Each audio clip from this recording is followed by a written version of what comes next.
হাইকোর্টের রায় বহাল রাখলো সুপ্রিম কোর্টও। চারিদিকে চাকরি হারাদের হাহাকার আর চোখের জল।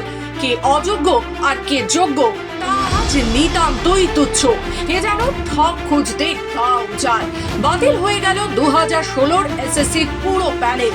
চাকরি হারালো 25,752 জন শিক্ষক। আর এর মধ্যে শুধু চাকরি বজায় থাকলো ক্যান্সার আক্রান্ত বীরভূমের সবার। সুপ্রিম কোর্ট থেকে জানানো হলো পুরো প্রক্রিয়া কারচুপির মধ্যে দিয়ে সম্পন্ন হয়েছিল। ওই নিয়োগ প্রক্রিয়া কোনো বিশ্বাসযোগ্যতা নেই। সেই সঙ্গে রাজ্যের 26,000 চাকরি বাতিল করে প্রধান বিচারপতি সঞ্জীব খান্না ও বিচারপতি সঞ্জয় কুমারের বেঞ্চ জানিয়েছে 3 মাসের মধ্যে নতুন নিয়োগ প্রক্রিয়া শুরু করতে হবে। সুপ্রিম কোর্ট জানিয়েছে যারা অন্য সরকারি চাকরি ছেড়ে 2016 সালের এসএসসির মাধ্যমে স্কুলের চাকরিতে যোগদান করেছিলেন তারা চাইলে পুরনো কর্মস্থলে ফিরে যেতে পারবেন। সুপ্রিম কোর্টের রায় অনুযায়ী যাদের বিরুদ্ধে অভিযোগ উঠেছে সেই অবৈধ শিক্ষকদের বেতনের টাকা ফেরত দিতে হবে। আর এই সব কিছু মিলিয়ে তৃণমূলের দিকেই আঙ্গুল তুলছে বিরোধীরা। 1 বছর সময় পেয়েছিল আমাদের রাজ্যের সরকার যে কারা যোগ্য কারা যোগ্য না তা স্পষ্ট করবে।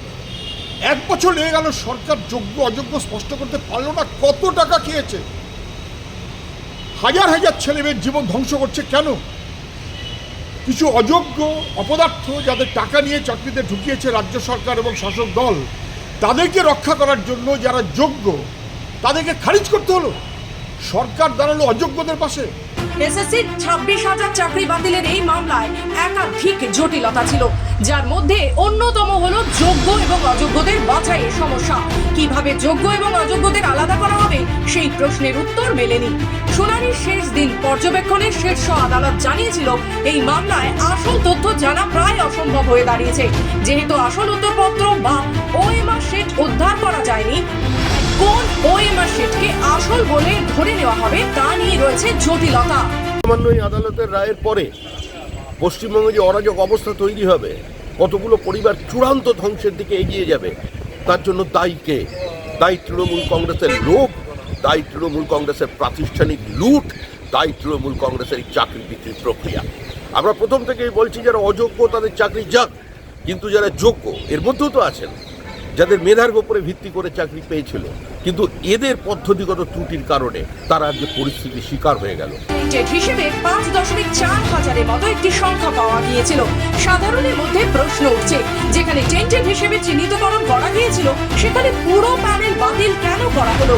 এসএসসি কে এই বিষয়ে প্রশ্ন করা হলে কমিশনের আইনজীবী জানিয়েছিলেন র্যাঙ্ক জ্যাম এবং প্যানেল বহির্ভূত নিয়োগের তথ্য তাদের কাছে রয়েছে, কিন্তু ওএমআর শিট কারচুপির তথ্য কমিশনের কাছে নেই। তাই হিসেবেরও বাইরে আরো অযোগ্য প্রার্থী থাকতে পারে। সেই কারণে বাতিল করতে হলো পুরো প্যানেল। এ যেন সত্যি ঠক খুঁজতে গাও যায়। এ বিষয়ে রাজ্য বিজেপির সভাপতি সুকান্ত মজুমদার কি বললেন আসুন শুনে নিন। অ্যাকুরেটলি বলতে গেলে 25,753 জনের চাকরি চলে গেল, যারা 2016 সাল থেকে চাকরি করছিলেন, যাদের পরিবার আছে, বিয়ে থা হয়েছে। আজকে যোগ্য যারা যারা পরীক্ষা দিয়ে চাকরি পেয়েছিলেন, যারা শিক্ষক হয়েছিলেন, তাদের চাকরি আজকে চলে গেল শুধুমাত্র মমতা বন্দ্যোপাধ্যায়ের পার্টির লোকেদেরকে, অর্থাৎ অযোগ্য যারা যারা পয়সা দিয়ে চাকরি পেয়েছিল তাদের চাকরিটা বাঁচানোর জন্য মমতা বন্দ্যোপাধ্যায় এই পুরো 26,000 লোকের চাকরি বলিদান দিয়ে দিলেন। যোগ্য ব্যক্তিরা হারালেন চাকরি, তাদের সংসার চলবে কিভাবে তা নিয়ে প্রশ্ন উঠছে সাধারণ থেকে অভিজ্ঞ মহল জুড়ে। মুখ্যমন্ত্রী এ বিষয়ে বলেছেন বিচার ব্যবস্থাকে সম্মান করি, কিন্তু রায় মানতে পারছি না। এদিকে একযোগে মমতা বন্দ্যোপাধ্যায় তথা রাজ্যের শাসক দল তৃণমূলকে দোষী সাব্যস্ত করছে বিরোধীরা। এখন দেখার শিক্ষা দপ্তর এবং এসএসসি এরপর কি পদক্ষেপ গ্রহণ করে, তৃণমূলই বা কিভাবে রাজনৈতিক মোকাবিলার ভাষা তৈরি করে। ব্যুরো রিপোর্ট, খবর বাংলা।